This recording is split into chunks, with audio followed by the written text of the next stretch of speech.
তো মালমূল খাওয়া হয় না, তা প্রচুর পরিমাণ পিনিক দেখে যাই মালমূল খাই আসি। কেউ আসে টাছে নাকি? মেলদিন ধরে তো মালমূল খাই না, তা যাই না আসরো তাই বসাও একলা একলা কেউ মূল এটি তো কাল রাত্রে খেয়ে গেলে তা খাই। এখন ছুটি ধরে নিলে রে রাত্রে মাতাল অবস্থায় খেয়ে গেছিলে, এর মধ্যে তো মালমূল আছে পারি বসতে খাই,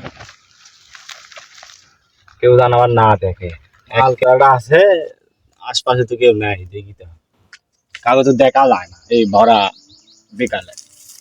মাল এটা আছে, এটা কাটি মাল কাটি এখন এখন স্টিকর তুলি। কিভাবে যে দিল আমার মাল, এখন সাদা লাগবে করা হয়ে গেছে আলা পাতা দিয়ে করেন যে একদম দারুণ। মনে করেন যে কড়া মাল আজ হসে বাবা, ইন্ডিয়ান মাল।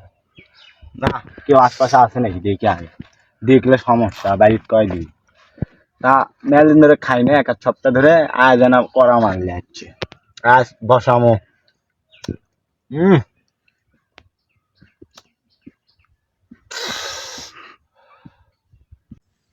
মাথা মুজে বানা চক্কর দিল রে, কুটি কারা আমাকে বাঁচাও রে। আমার ভাইতে কোনটি রে? সকালে দেখলাম মারার মধ্যে আইলো, এখনো কোন খোঁজ খবর কিছু নাই। দেখি তো কোনটি রে ভাইতে, তুই এটি কি করছে? এ ভাইতে তোর হাতে দেখি দেখি দেখি দেখি দেখি নাকি অন্য কিছু তুলছে বাপ মাতালে বন্ধুর সঙ্গে হাইজি এর মধ্যে গান্দা তুলছে। কেরে ভাইতে এলে তো কেরা দিল এলে হাইজে ওঠে কোটে কোটে কেলে তো কেরা দিছে? আমি জানি না কেরান দিল। কেরাবান দিল মানে এই বিদর মাছ তো তোর কেলে কেরা খিলেছে? দাদা মাফ করে দাও, কেলে কি চাচা চাচা চাচা চাচা মাফ করবি কি? এ পানি আনো বারে আমার ভাইতে কি হচ্ছে রে? আরে আল্লাহ আমার ভাইতে হাই কি ভাইতে তোর কি হলো খারাপ? আর বাবু কল লাগবি এক না কুবান দিল লাগবি না, সেটা তো সমস্যা দিন দিন খারাপ হয়ে যাচ্ছে। এখন মেন কি হলো ভাইতে দিগর বাবু ডেকে আসি না মারবি কে কম না কে কে খাওয়ার আগে ভাবিস কি হলে এই ভুল আর করবো না চাচা। না তুই এটি মরে এখন মাঠে পড়ে তো